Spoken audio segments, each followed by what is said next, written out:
अस्सलाम वालेकुम, आप देख रहे हैं लेस क्रिकेट का सुल्तान presented by Pantene powered by Telenor and sweetened by Cadbury. तो जनाब एक इंतहाई important and high voltage match आज हमें देखने को मिलेगा, न्यूजीलैंड वर्सेस इंडिया। और इंडिया इस वक्त हम देख रहे हैं कि क्राउड खासा चार्ज है, बट लेट्स सी कि आज का मैच कौन जीतने में कामयाब होता है। इससे पहले 2019 में इंडिया ने सेमीफाइनल खेला था और उसके बाद और आज इसी के खिलाफ खेला था, न्यूजीलैंड के खिलाफ खेला था। और आज दोनों टीमें एक बार फिर से एक दूसरे के आमने सामने हैं। टॉस हो चुका है और इंडिया ने टॉस जीतकर बैटिंग का फैसला किया। न्यूजीलैंड ने भी चाहा था कि अगर हम टॉस जीतते तो बैटिंग का फैसला करते, और अब जो स्कोर बोर्ड है उस पे कितना टोटल होना चाहिए, कितना न्यूजीलैंड जो है वो रिस्ट्रिक्ट कर पाएगी और कितना टोटल होगा तो वो चेज कर पाएंगे, ये देखना भी बाकी है। हमारे एक्सपर्ट्स हमारे साथ मौजूद हैं, उनसे भी इस पर राय लेंगे। मैं हूं आपका होस्ट फैजान अहमद भट्ट और मेरे साथ हैं ज़रियाब राजपूत, और हमें ज्वाइन करें former chief selector Haroon Rashid साहब, और उनके साथ मौजूद है former test cricketer Abdul Rehman. Haroon साहब, टॉस जीतकर बैटिंग का फैसला और उसके अलावा भी एक और अहम फैसला सामने आया है पिच से रिलेटेड। तो बैक टू बैक जरा पहले टॉस के बारे में डिस्कस कर लेते हैं। अब तक हमने ये देखा है कि जितनी टीमें टॉस जीती थी सामने वाले को बैटिंग की दावत देती थी। आज टॉस जीतकर बैटिंग का फैसला इंडिया का, आपको लगता है कि इंडिया के ही हक में जाएगा? ये कह तो नहीं सकते, क्योंकि अगर टॉस आपने जीता है तो आपको बैटिंग भी तो करनी पड़ेगी ना। आपने जो भी अपने जेहन में हदफ रखा है कि 300 से 50 या 325 या 330 जो भी है, वहाँ तक पहुँचने के लिए इनकी बैटिंग को उस तरीके से खेलना होगा। अगर दूसरी तरफ न्यूजीलैंडर्स ऑब्वियसली अब क्योंकि वो टॉस हार गए हैं, बैटिंग वो भी करना चाहते थे, उनकी कोशिश यही होगी कि इनको कम से कम स्कोर में रिस्ट्रिक्ट करें या ऑल आउट करें। सो एक इंटरेस्टिंग बैटल है। दोनों टीमें बहुत ही अच्छी हैं, बड़ी बैलेंस्ड हैं और अब तक बहुत अच्छी क्रिकेट खेलती हुई आ रही हैं विद द सेम प्लेइंग 11। और इंडिया के पास तो आई थिंक कोई वो जवाब ही नहीं बनता, वो तो एक मैच भी नहीं हारे। वेयरएज इंडिया न्यूजीलैंड थोड़े से 1-2 मैच हारने के बाद फिर भी वो क्वालिफाई किया है सेमीफाइनल में, तो टीम वो भी अच्छी है। न्यूजीलैंड के साथ थोड़ी इंजरी प्रॉब्लम थी, इनके साथ नजर नहीं आती सिवाय हार्दिक पांड्या के, जिसकी वजह से वो बाहर हो गए हैं वर्ल्ड कप से, लेकिन उसके बावजूद उनकी टीम जो है बहुत ही आउटस्टैंडिंग परफॉर्मेंस दे रही है।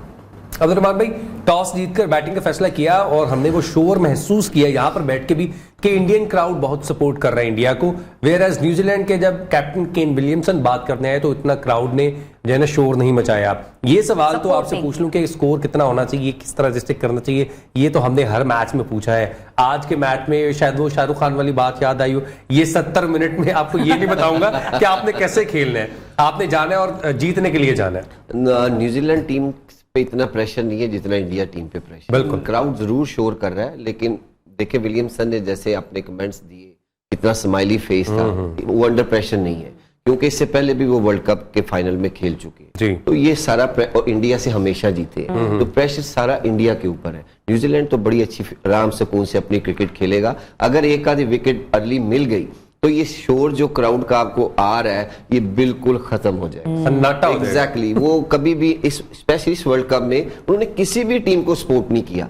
ये बहुत बुरी चीज है क्रिकेट के लिए कि आप सिर्फ अपनी टीम के लिए आते हैं, दूसरों के लिए नहीं। तो वर्ल्ड कप तो फिर सब टीमें खेल रही हैं, तो सबको सपोर्ट करना चाहिए, तो जो एज ए फैन जो चाहिए होता है। लेकिन ये सारा क्राउड का जितना शोर होगा, my point of view, India पे ही ज्यादा होगा। जितना शोर आएगा इंडियन प्लेयर प्रेशर में भी आएंगे। एग्जैक्टली, और जिधर 2 विकेट्स गिर गई, नए बॉल पे प्रेशर आ गया, तो ये मुश्किल है कि 300 तक भी जाए। अगर रोहित शर्मा के इन्होंने अर्ली ऑन आउट कर लिया तो फिर चांस कम हो गए, क्योंकि वो ऐसा प्लेयर है कि वो 10 ओवर में अच्छा स्टैंड कर जाता है। अर्ली ऑन ग्रैब हो गया तो फिर इनके स्पिनर्स भी अच्छे हैं। जैसे आपने पिच की बात की, इस पिच पे पहले भी 2 गेम्स हो चुके हैं सूटेबल स्पिनर्स के लिए। सेंटनर गोइंग वेल पूरे थ्रू आउट द इस वर्ल्ड कप में, इसकी बॉलिंग बहुत अच्छी है। उसके साथ उसको सपोर्ट मिलती है रविंद्रा की, उसके साथ सपोर्ट मिलती है उसको फिलिप्स की।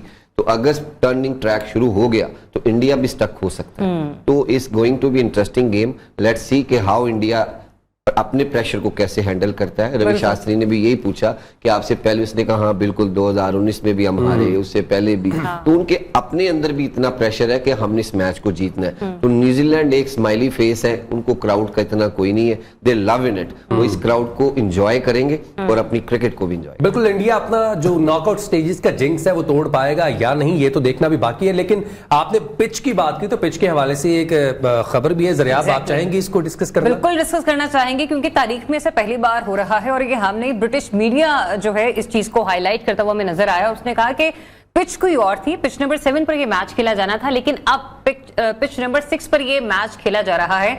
और ये जिस तरीके से इस पिच की तब्दीली हुई है, कहा यह जा रहा है कि ये बाय लॉ अगर देखा जाए तो ये दुरुस्त फैसला नहीं है और आईसीसी के डिसीजन को एग्जैक्टली जो है वो निगेट किया गया है। और यहां पर अगर किसी को एज हासिल है तो वो है इंडियन स्पिनर्स को, और लेकिन हम ये देख रहे हैं कि पहले जो बैटिंग करने वाली है वो इंडियन बैटिंग है। How do you see this pitch, जिसके ऊपर दो पहले मैच हो चुके हैं, साउथ अफ्रीका एंड इंडिया, और दोनों टीमें अपने मैच इस पिच पर जीत चुकी हैं। एक तो जो हिस्ट्री से रिलेटेड ये तारीखी फैसला, उसको आप किस तरीके से देख रहे हैं कि ब्रिटिश मीडिया जैसे से रिपोर्ट कर रहा है कि कानूनी मुआहदे की खिलाफ वर्जी हुई, कि बिल्कुल इसी तरह से है या फिर सिचुएशन को देख के कोई डिसीजन लिया गया होगा? देखिए, मैं थोड़ा सा व्यूअर्स को एजुकेट कर दूं इस पॉइंट ऑफ व्यू पे। होता यह है कि जब भी आपने मुख्तलिफ वेन्यूज मुकर्रर किए हुए होते हैं ना, तो वहाँ पर पिचेस को नंबर्स दे दिए जाते हैं कि कौन सा मैच कौन सी नंबर की पिच के ऊपर होगा, कौन सा मैच कौन सी पिच के ऊपर होगा या नहीं होगा।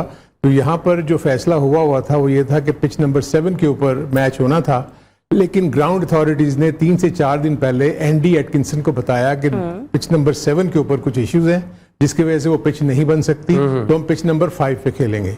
जिसके ऊपर जब उसने क्वेश्चन किया एंडी एटकिंसन ने, तो उसको सेटिस्फैक्ट्री जवाब नहीं मिला। उसने यही चीज जो है अपनी आईसीसी को बता दी कि मुझे सेटिस्फैक्ट्री जवाब नहीं मिला, लेकिन ऑब्वियसली अब वो कह रहे हैं कि हम इस पिच को नहीं बना सकते, तो मैं पिच नंबर 5 को प्रिपेयर कर रहा हूँ इस मैच के लिए।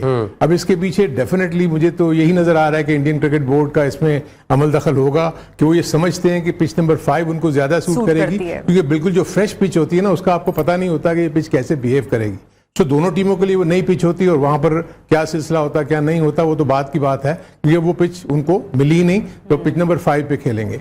लेकिन देन अगेन मैं ये फील करता हूं कि सिर्फ 2 स्पिनर्स को अपने सामने रख के अगर इंडिया ये समझ रही है कि वो न्यूजीलैंड को जेर कर लेगी, तो मैं समझता हूं कि एज ए क्रिकेटर मैं इस चीज को नहीं मानता। उनके पास भी अच्छे स्पिनर्स हैं, अगर आपके पास अच्छे स्पिनर्स हैं वो भी आपको तंग कर सकते हैं। और वैसे ही आपने पहले अगर बैटिंग करने का फैसला किया है, जैसे भी रहमान कह रहे थे, तो अगर रोहित शर्मा और कोहली जल्दी आउट हो जाते हैं, तो उसके बाद सिवाय राहुल के उनके पास कोई इतना एक्सपीरियंस बैट्समैन नहीं है जो कि टीम को अपने कांधों पे लेके चले और 50 ओवर पूरे खेल जाए। तो इसलिए बड़ा इंपॉर्टेंट, और डेफिनेटली पहले आप बैटिंग कर रहे हैं तो अंडर प्रेशर होंगे। तो हारून साहब, श्रेयस अय्यर को भी वहां पर रेट नहीं करेंगे जो आगे तक लेके लीड करे मैच को, स्कोरबोर्ड को? उनका एक्सपीरियंस अभी एज सच इतने बड़े इवेंट्स में पहला इवेंट वो खेल रहे हैं, इतना बड़ा इवेंट, ऐसे इवेंट्स के लिए आपको मैच्योर, लेकिन यू नेवर नो।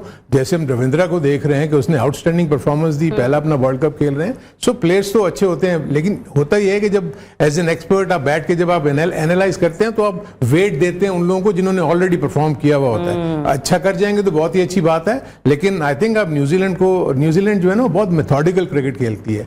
वो इस तरीके से नहीं है कि जी उनके पास सारी रिसोर्सेज हैं और वो आगे सारा कुछ कर देंगे। वो बहुत मेथोडिकल खेलते हैं, और जो विलियमसन है वो बहुत ही एस्ट्यूट कैप्टन है और वो बड़े तरीके के साथ अपनी टीम को लेकर चलते हैं। उनको पता होता है कि किस वक्त उन्होंने क्या करना है क्या नहीं, उनकी फील्ड प्लेसमेंट्स, उनकी बॉलिंग चेंजेस। और जब विलियमसन अंदर होते हैं तो जितने भी बॉलर्स हमने देखा कि बोल्ट इस वक्त तक फॉर्म में नहीं है, लेकिन आप देखिएगा कि आज बोल्ट एक नए आपको उसमें मोड में नजर आएंगे, क्योंकि उनको भी पता है कि डू एंड डाई सिचुएशन है। दोनों टीमों को पता है कि डू एंड डाई सिचुएशन है, तो दोनों ऑल आउट जाएंगी इस मैच को जीतने के लिए। अच्छा रहमान भाई, आपका क्या कमेंट है इसके ऊपर कि पिच की तब्दीली हो जाना, do you think something is cooking? यार, सबसे पहले तो ये नेगेटिव थॉट इंडिया के अंदर आ गया कि वो पहले ही घबराए हुए हैं कि हम इस पिच पे नहीं, इस पिच को प्रिपेयर कर दें जहाँ स्पिनर सूटेबल हो। तो आईसीसी बीसीसीआई ये सेम दोनों एक ही है। लगता तो ये अलग-अलग है, लेकिन ज्यादा इंडियन बोर्ड्स की मानी जाती है, उनके प्लेयर्स की मानी जाती है।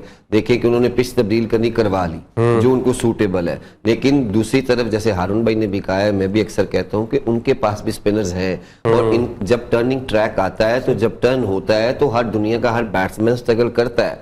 आपने इस पूरे वर्ल्ड कप में भी देखा होगा, इंडिया जब टर्न हो रहा है महराज का या सेंटनर का, तो उसको बड़ा ध्यान से खेलते हैं। और 30 रन बनाए उन्होंने महराज को भी 10 ओवर में। इसका मतलब है कि वो स्ट्रगल करते हैं। तो अगर सेंटनर और रविंद्रा इनके बॉल गिरने शुरू हो गए तो इनके 2-3 आउट वो कर सकते हैं, तो ये अंडर प्रेशर आएंगे। हम हमेशा कहते हैं पहले 2 बैट्समैन, हारून भाई ने, मैंने भी अभी कहा कि कोहली और रोहित, अगर इनके 2 आउट हो गए तो 50 ओवर्स भी खेलने मुश्किल पड़ जाएंगे। तो फिर ये कोशिश करेंगे कि एक-एक रन जितना ऐड हो जाए, तो ये before the game negative thought आते हैं अपनी टीम के अंदर ही। तो ये दुनिया को भी इन्होंने बताया कि हम अपनी चीजों को बदल सकते हैं, जो हम सूट कर सकते हैं वही करेंगे। लेकिन ये क्रिकेट में फेयर नहीं है, जो पिच तैयार होनी थी, जो पहले थी वही होनी थी, फिर उस पर मैच होता तो फिर ये फेयर क्रिकेट थी। तो मेरे ख्याल में कि ये दोनों टीमों को सूट करता है और न्यूजीलैंड को भी बहुत सूट करता है। उनके फास्ट बॉलर के पास जरूरी नहीं है पेस, उनके पास वेरिएशन भी अच्छी है, स्लोअर वन भी अच्छी है, तो ये उस पर भी आउट हो सकते हैं। अच्छा, लास्ट मैच में, लास्ट सेमीफाइनल में जब ये दोनों टीमें एक दूसरे के सामने आई थी तो इंडिया के 5 रन पे 3 आउट हो गए थे। डू यू थिंक उसमें आउट हुए थे रोहित शर्मा जल्दी आउट हुए, विराट कोहली ने 1 रन बनाया, केएल राहुल जल्दी आउट हुए, दिनेश कार्तिक को मैट रेनी ने आउट किया, 26 रन पे 4 विकेट गिर गई, 240 का रेने ने जो है वो चेज करना था। वो दिमाग में एक चीज होगी क्योंकि बोल्ट ने भी उस वक्त में बहुत अच्छी परफॉर्मेंस दी थी, 2 के 4 साल गुजर गए हैं, उस प्रेशर को फील कर पाएंगे और जो न्यूजीलैंड है वो प्रेशर एक्सर्ट कर पाएगी? देखिए, एक तो सबसे पहली चीज़ ये है कि आप देखें कि वेन्यूज डिफरेंट है। आई मीन होम कंडीशंस हैं, उनको अपनी पिचेस का आइडिया है, ये सारी चीज़ें तो अपनी जगह पे है। लेकिन क्यों नहीं, अब क्योंकि न्यूजीलैंड के पास सबसे बड़ा एडवांटेज यही होगा कि अर्ली स्टेजेस के ऊपर फर्स्ट 10 ओवर्स में अगर वो 2 से 3 विकेट्स ले लेते हैं तो डेफिनेटली वो तो प्रेशर इंडिया की बैटिंग पे आ ही जाएगा। फिर उसके बाद वो रीबिल्डिंग स्टेज में जाएंगे, कितने ओवर जो कंज्यूम करते हैं, उसके बाद अगर वो उनकी विकेट फर्दर नहीं गिरती तब जाके वो फिर सोचेंगे कि हमने अब इसको हिट आउट करना है और हमने इतने नंबर ऑफ रन्स बनाने हैं, जो भी उनके ज़हन में टारगेट है। लेकिन ये जैसे इसने कहा, देखिए मैं एक चीज़ भी तो फर्मली बिलीव करता हूँ, अगर आपने नेगेटिव थॉट से शुरू किया ये सेमीफाइनल की दौड़, तो नॉर्मली जो नेगेटिव थॉट्स है ना वो आपको कामयाबी नहीं दिलाते। अच्छा, खैर विराट कोहली और रोहित शर्मा की काफी बात हो रही है। रोहित शर्मा ने through out the world cup अच्छा परफॉर्म किया है पहले 10 ओवर में। वही बात रहमान भाई की कि आपको एक बेस बना के दे देते हैं जिसपे आके विराट कोहली, केएल राहुल, श्रेयस अय्यर या for that matter Surya Kumar Yadav आके एक बिल्डिंग खड़ी करते हैं जिससे वो मैच जीत जाते हैं। लेकिन विराट कोहली की अगर बात की जाए तो नॉकआउट मैचेस में वो अभी तक, जब से उन्होंने डेब्यू किया 2011 से अब तक 2023 आ चुके हैं, उन्होंने कभी नॉकआउट मैचेस में 50 तक स्कोर नहीं की, सिर्फ 35 रन उनके हाईएस्ट हैं।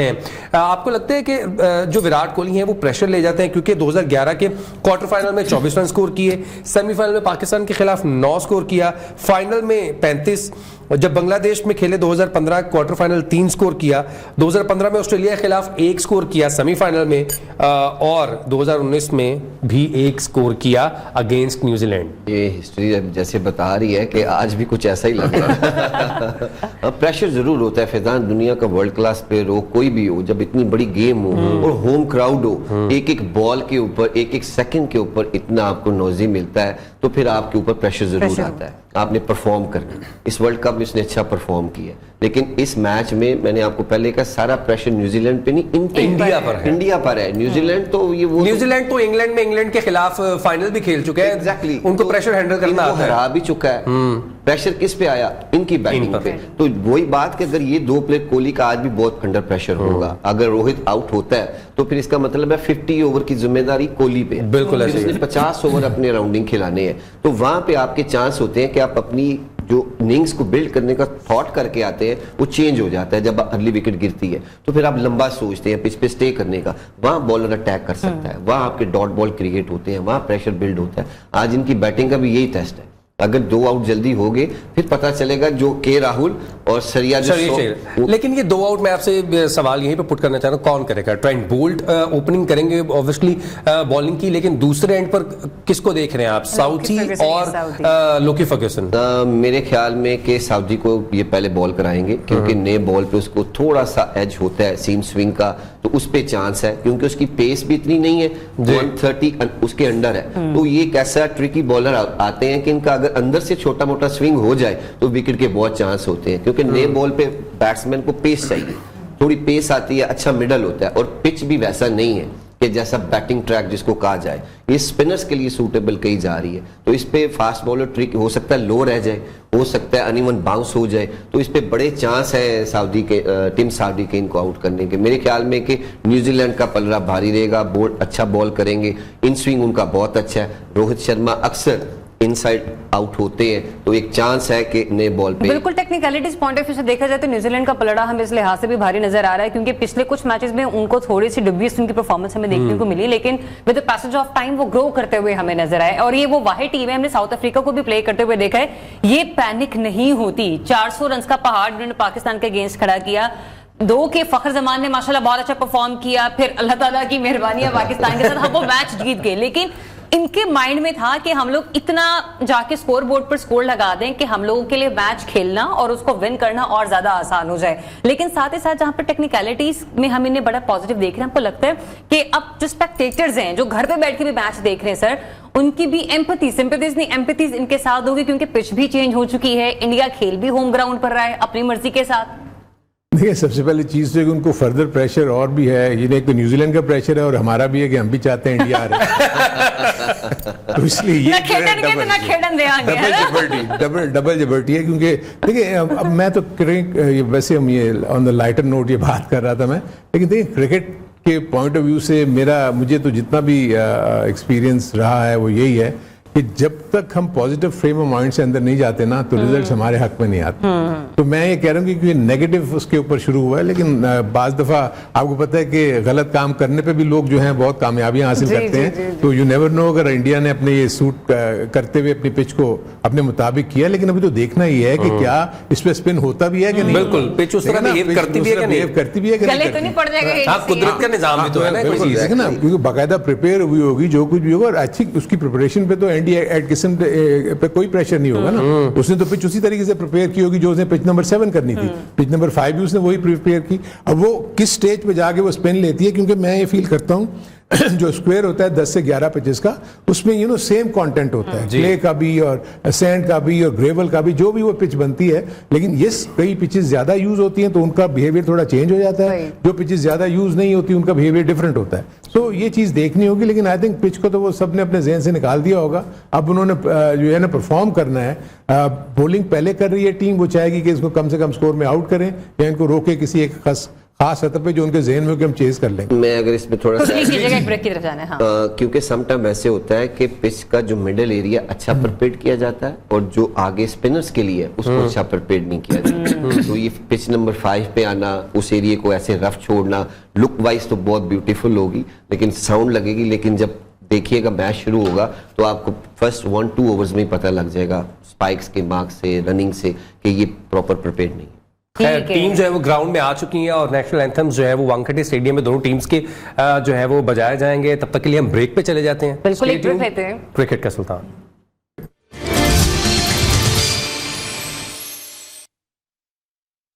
वेलकम बैक टू क्रिकेट का सुल्तान। और जनाब, पहला ओवर इस वक्त जारी है, पहला चौका इस मैच का लग चुका है। रोहित ने पहले भी एक अच्छी शॉट खेली, लेकिन डेफिनेटली उससे बड़ा अच्छे तरीके से फील्ड किया गया, बट अब एक चौका लग चुका है। कैसी लग रही है आपको पिच और सिचुएशन? पहला ओवर है, ऑब्वियसली पहले ओवर में फास्ट बॉलर्स अपनी लाइन और लेंथ को देखते हैं, पिच के बाउंस को देखते हैं कि हमने अपनी कहाँ लेंथ मेंटेन करनी है। अभी तक वो मिडल और लेग के ऊपर बॉलिंग कर रहे थे, जिसकी वजह से 2 जो है वो ऑन ड्राइव्स उन्होंने मारी, एक में 2 रन मिले, एक में चौका हुआ और मेरा हाल एक और चौका उन्होंने लगा दिया। तो स्टार्ट तो अभी तक अच्छा ही हुआ है, क्योंकि पिच के मुतालिक जो है वो यही सोचते कि गुड बैटिंग पिच होगी। हाँ, पहली ओवर में 10 रन उन्होंने बना लिए, तो it's not a bad start. लेकिन आई थिंक न्यूजीलैंडर्स जो हैं वो डेफिनेटली इस बात का इंतजार कर रहे होंगे कि हमें अर्ली ब्रेक थ्रू मिलना चाहिए। शुभमन गिल जो हैं वो इनके साथ हैं। रोहित तो बहुत ही अच्छी फॉर्म में नजर आ रहे हैं, और जितना अर्सा रोहित रहेंगे तो रन जो है वो तेजी से बनेंगे।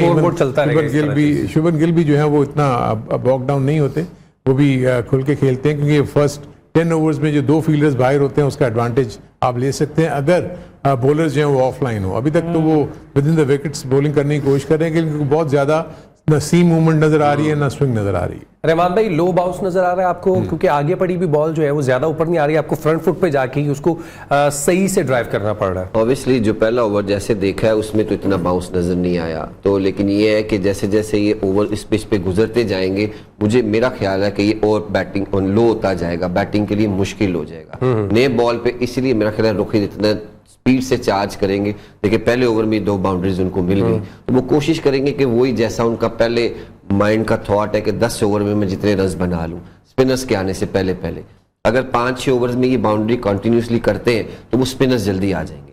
तो स्पिनर्स पे चांस है कि आप विकेट्स ले लें, टर्न अच्छा होता है, नए बॉल पे स्किट भी होता है। तो मेरे ख्याल में कि ये पहला ओवर है गुजर गया, लेकिन शुभमन गिल को अगर ये टफ टाइम देंगे, जरूरी नहीं है कि रोहित शर्मा को आपने आउट करना है, आप दूसरे एंड पे दूसरे प्लेयर्स के ऊपर चांस ले, उनको टफ टाइम दें, तो इस तरह आपकी बॉलिंग पार्टनरशिप अच्छी लग जाती है। 10 ओवर बने, अगला ओवर अच्छा हो 1 रन का, तो फिर ये ऐसे पार्टनरशिप लगेगी तो इन पे प्रेशर बिल्ड होता है। अच्छा, मैं देख रहा हूं कि फील्ड सेट जो की हुई है, स्लिप आपकी जो है वो 3rd स्लिप के पॉइंट पे खड़ी है और सिर्फ एक स्लिप है। अटैकिंग क्रिकेट नजर नहीं आ रही, क्योंकि मुझे लगता है उनको ये फील हो चुका है कि बॉल ज्यादा सीम या स्विंग नहीं करने वाली है। हारून भाई आप बताइएगा, ये ही स्ट्रेटेजी हो सकती है या कुछ और है? देखिए, एक जो स्लो पिच होती है ना, उस पर एक जो अगर स्लिप लगती भी है ना तो इतनी फाइन नहीं लगती। नॉर्मली थिक एज लगता है और उसके बाद वो गेंद जो है वो 2nd और 3rd स्लिप के दरमियान जाती है, जो यूजुअली फील्डर्स जो है ना, कैप्टन जो वाइड ऑफ द कीपर अपनी उसको स्लिप के फील्डर को थोड़ा सा बाहर रखते हैं, तो थिक एज होता है और वो उस तरफ जाने के चांसेस होते हैं। लेकिन हमने एक और भी, मैं रहमान से भी बात करना चाहूँगा कि हमने एक अजीब सा ये इंडियन की पिचेस का बिहेवियर देखा था कि शुरू में वो ऐसे हमें फील देती हैं कि जैसे हमारा बाउंस नहीं हो रहा या लेकिन all of a sudden after 15-20 overs हम देखते हैं कि बड़ी अच्छी वो बैटिंग पिचेस बन जाती हैं। एट टाइम जो हमने पिछले मैचेस में भी देखा, क्योंकि इंग्लैंड जो पाकिस्तान के खिलाफ मैच खेल रही थी, ऐसे लग रहा था कि पिच बहुत खराब है, लेकिन उसके बाद जब वो बैटिंग के लिए आई तो इतनी अच्छी हो गई। आई एम नॉट श्योर कि इस पिच का क्या बिहेवियर होगा, लेकिन हमने यहाँ देखा है कि यहाँ भी रन्स तो अच्छे खासे बने हुए हैं इन पिचेस के ऊपर भी, कि पिचेस तो ये वही हैं जहाँ पर ये खेलते चले हैं, और इस पिच पे तो शायद तीसरा या चौथा मैच है। तो लेट्स सी कि फर्स्ट 10 ओवर्स में बैट्समैन क्या करते हैं, क्योंकि सऊदी के पॉइंट ऑफ व्यू से ये है कि वो जो उसका नेचुरल आउटस्विंग है उसमें कोई ना कोई अगर चांस हो गया, कोई अगर थिक एज लग गया या पॉइंट पे गेंद ऊंची चलेगी, ड्राइव या कवर्स पे ऊंची चली गई, तो वो सिलसिले हो सकते हैं स्लो पिच के ऊपर, क्योंकि बॉल तेज नहीं आता तो बैट जल्दी आ जाता है, जिसकी वजह से गेंद जो है हवा में जाती है। टिम साउथी ने ऑन द बॉल की थी और ऑन द पैड्स थी, शुभमन गिल ने उसको ड्राइव किया, ऑन साइड पे एक चौका हासिल हुआ है। रहमान भाई, अटैकिंग क्रिकेट के हवाले से बात करते हैं। आपकी पहले 2-3 ओवर्स में तो 2 स्लिप्स होती हैं कि कुछ पता नहीं चलता कि आपकी बॉल कब बैट के करीब से निकल जाए, और अभी तक हम देख रहे हैं कि जो बॉल्स हैं वो बैट पर आ रही हैं, और ये एक बॉल मिस की शुभमन गिल ने भी और कीपर ने भी, एक और चौका। देखें कि पिच के मुताबिक उन्होंने स्ट्रेट वे अपनी फील्ड को सेट किया है। जब पहले 2-3 बॉल होते हैं तो कैप्टन्स को, बॉलर्स को स्पेशली, विकेट कीपर को भी पता चल जाता है कि प्रॉपर बाउंस नहीं है, तो आप उस हिसाब से फील्ड सेट कर लें, क्योंकि आपने बाउंड्रीज को नए बॉल पे सेव करना है। तो जब थोड़ी से डॉट बॉल्स क्रिएट होते हैं, सीम स्विंग मिलता है, तो देन आप दोबारा स्लिप ले लेते हैं। लेकिन जिस तरह ये अपनी स्टार्ट कर रहे हैं, आपको 3-4 बाउंड्रीज मिल गई है, तो फिर कैप्टन और बॉलर कहते हैं यार स्लिप नहीं चाहिए, मुझे एक सर्कल बना दो कि जो मैं उसके मुताबिक बाउंड्री सेव कर ले, वो प्रेशर बिल्ड होता रहे। तो जब आपके पहले 3-4 ओवर में 5-6 बाउंड्रीज लग जाती हैं, तो फिर बॉलर भी आप सेट, आपकी फील्डिंग भी, तो फिर थोड़ा मुश्किल होता है।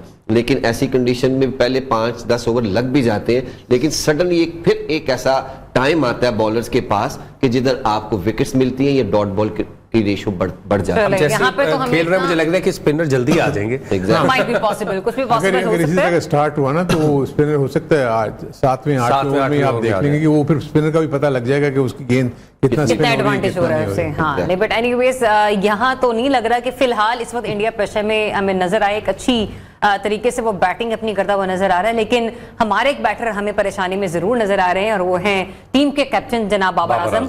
और पाकिस्तान क्रिकेट बोर्ड में आज कुछ तब्दीलियां हैं होने वाली, और उसमें यह कहा जा रहा है कि इंपॉर्टेंट इस लिहाज से कि इजलास जो होगा या एक मीटिंग होगी जो कि पीसीबी के अंदर रहते हुए चेयरमैन पीसीबी ज़का अशरफ साहब लीड करेंगे, फ्यूचर डिसाइड किया जाएगा पाकिस्तान की टीम का थ्रू द कैप्टन, कि क्या बाबर आजम मुस्तकबिल के कैप्टन रहेंगे या फिर वो चले जाएंगे। अब एक सवाल बहुत ही सिंपल सा, हारून साहब, ये रेजिग्नेशन दिया जाएगा या लिया जाएगा?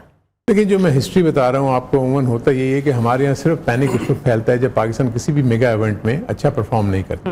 वो ये समझते हैं कि नहीं यार, ये चेंजेस होने चाहिए और उसके रीजंस देखे जाएं क्या है क्या नहीं।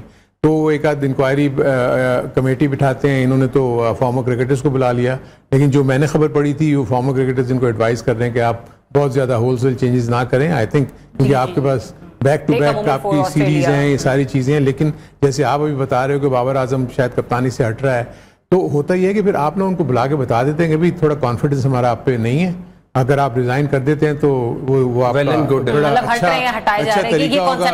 अच्छा तरीका होगा जाने का। वरना ये है कि ऑब्वियसली हमने डिसाइड कर लिया हम किसी और को ला रहे हैं तो हम अनाउंस कर देंगे। सो इवन हेड कोचेस के साथ भी यही होता रहा है, कप्तानों के साथ भी यही होता रहा है। उनको बुला के समझा दिया जाता है कि जी आपने देख लें कि हमारे अब आप फ्यूचर स्कीम ऑफ थिंग्स में नहीं है। तो कैप्टन नॉर्मली और जो जैसे लोग हैं वो आगे कह देते हैं कि हम छोड़ दें। अच्छा, अगर हिस्ट्री बार बार यूं ही रिपीट होती रहेगी सर तो हाँ, फिर तो आप देखेंगे, आप जैसे अभी हम ऑफ एयर भी थोड़ी सी बात कर रहे थे कि वो ये कर रहे थे कि आप देखें कि आप रिपीट कर रहे होते हैं तो चहेरे तो वही वापस आ रहे होते हैं। पहले उड़ाओ टीवी पे बैठ के, फिर आके मशवरा दे दो। वाह वाह वाह। अब कौन उड़ा कौन जो है इस पीसीबी का हिस्सा होने वाले, इस ब्रेक के बाद डिस्कस करेंगे। Stay tuned. क्रिकेट का सुल्तान। Welcome back to less cricket के सुल्तान। और मैच जो है वो खासा खूबसूरत नजर आ रहा है इंडिया के पॉइंट ऑफ व्यू से, क्योंकि इंडियन कैप्टन रोहित शर्मा ने आते साथ ही जो बॉलर्स हैं उनको हिट करना शुरू कर दिया है, पुल कर रहे हैं, फ्लिक कर रहे हैं, सामने छक्का मार रहे हैं। अभी तक वो 3 छक्के इस सेमीफाइनल के मार चुके हैं। और क्रिस गेल का रिकॉर्ड जो कि मोस्ट सिक्सेस का है इन ओडीआई वर्ल्ड कप्स, वो पार कर चुके हैं। 50 छक्के हो चुके हैं। और जो मार कुटाई हो रही है बोल्ट की और टिम साउथी की, इस पे कोई कमेंट करना चाहेंगे? नहीं, बिल्कुल। इसमें देखें, सबसे बड़ी चीज तो ये है कि मैं फील करता हूं कि बॉलिंग एक जगह पे नहीं हो रही। आई थिंक उसके अच्छे जोन के ऊपर आप बॉल कर रहे हैं तो वहां तो वो मारेगा ही। ऑन साइड पे बहुत स्ट्रांग खेलता है। इवन वो इम्प्रोवाइज करके मिड ऑफ के ऊपर से भी 1-2 छक्के उसने मारे हैं, शॉट्स खेले हैं। क्योंकि सऊदी आप देखें कि इस दफा तो बिल्कुल ही आउट ऑफ शॉट्स थे, वो अनफिट थे। जब वो टीम में वापस आए तो उनको वो फॉर्म वो रीगेन नहीं कर सके। और बोल्ट थ्रू आउट अच्छी बॉलिंग नहीं कर रहे। और ये दोनों ने ओपनिंग स्पेल किए। अब सारा का सारा मुझे लगता है कि स्पिनर को बीच में लाना पड़ेगा इनको, और फिर ये एक्सपेक्ट करेंगे कि फर्गूसन आके कोई ना कोई इनको अर्ली मतलब फिर ब्रेक थ्रू दे। ऑलरेडी 40 रन से 50 के करीब तो रन हो गए और कोई आउट नहीं, और हार्डली 5 से 6 ओवर हुए। मजा आ रहा है। नहीं, ये भी कि अगर पावर प्ले में हमने देखा है कि आपको अर्ली ऑन विकेट नहीं मिलते तो फिर आपके मतलब बहुत आगे जाके आपको मिलती तो ज्यादा नुकसान नहीं हो जाएगा? ये मुझे लगता है कि फिर 350 प्लस, क्योंकि हमेशा रोहित ने जब ऐसा स्टैंड दिया, हम ये डिस्कस करते हैं कि पहले 10 ओवर में वो 80 to 90 रन बोर्ड पे लगा देता है, तो फिर अगले 40 ओवर में आपने 210 रन के करीब बनाने हैं, तो very easy for next batsman. जब वो पिच पे आते हैं तो उनके लिए बड़ा कंफर्टेबल जोन बनता है कि पिच पे स्ट्रोक्स लग रहे हैं, ये वो प्रेशर नहीं रहता। और ये मेरे ख्याल में 6-7 ओवर में न्यूजीलैंड थोड़ा सा पैनिक हो गई है, जिधर उसका फेवरेट जोन है उधर ही बॉलिंग करवा, तो उसको फ्लिक चाहिए, फुल शॉट चाहिए। मेरे ख्याल में अगर थोड़ा ऑफ स्टंप पे थोड़ा सा बाहर इसको बॉलिंग कराई जाए, शायद चांस है। नहीं, मिड ऑफ पे छक्का भी मारा उन्होंने, ऑफ साइड के मिड ऑफ इस तरफ है, ऑफ साइड इस तरफ। अच्छा, आप चाह रहे हैं कि उनको थोड़ा सा कट खिलाया जाए। एग्जैक्टली, आपके एक बन गया ना फेवरेट जोन, तो उससे थोड़ा हट के आएंगे, शायद चांस है कि आपकी मिस हिट हो जाए, आपका पॉइंट कवर कहीं पे भी कीपर के पास, थर्ड मैन, बहुत सारी फील्डिंग है, चांस है कहीं ना कहीं कैच होने का। तो ये मेरा एक पॉइंट है। अच्छा, स्पिनर्स का जब हम बात करते हैं कि अभी हमने पिच के ऊपर भी देख लिया कि स्पाइक्स के मार्क्स जो हैं वो आना शुरू हो गए। रहमान भाई, आप भी कह रहे थे कि पिच रफ है, लेकिन वो एरिया जहां पर स्लॉट बनाया जाता है या गुड लेंथ की बॉल है, वहां पर जब गिरेगी बॉल तो डू यू थिंक कि वो उतना टर्न करेगी या फिर स्लाइटली टर्न कर पाएगी? जैसे ही लुक आ रही है कि आप देखें कि सॉफ्ट है, वो ड्राई कंडीशन नहीं है, तो इसमें बड़ा चांस होता है स्पिनर्स के लिए।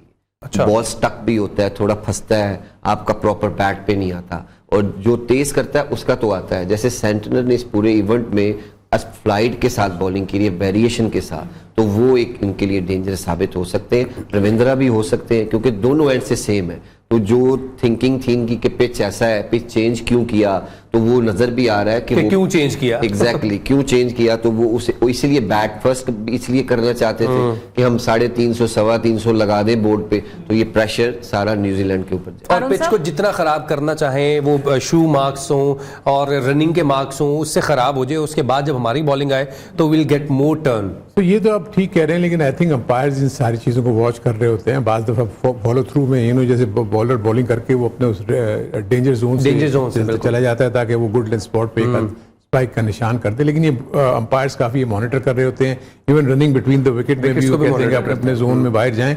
और बाज दफा आपने देखा होगा जंप आउट करते हैं ड्राइव मारने के लिए, तो उस पर तो अंपायर नहीं रोक सकते, तो वहां भी जाके कहीं ना कहीं निशान मार के आप वापस आ सकते हैं। ये तो खैर टैक्टिक्स हैं, ये तो हर वो करता है। लेकिन मैं ये फील कर रहा हूँ कि स्टार्ट उनको बहुत अच्छा मिल गया। सेंटनर आ चुके हैं बॉलिंग करने। हाँ, मिडिल ओवर्स की भी बात आ रही है, सेंटनर आ गए हैं। आई थिंक इनके ऊपर बहुत ज्यादा डिपेंड करता है कि अगर ये विकेट्स इनको एक दो लेके दे दें तो देन न्यूजीलैंड कम बैक कर सकते हैं। We are about to close और बड़ा छोटा सा टाइम हमारे पास रह गया। क्विकली कमेंट मुझे दे दे कि क्या आप लोगों को लग रहा है कितना स्कोर हो सकता है? ऑब्वियसली जो जिस तरह का स्टार्ट हुआ है, और जैसे भी रहमान ने एक्सप्लेन किया कि 10 ओवर्स में अगर आप 80-90 करीब अगर कर जाते हैं तो बाकी 40 ओवर में तो आपके पास विकेट्स इन हैंड, तो आप 350 की 340 350 तो कर सकते हैं।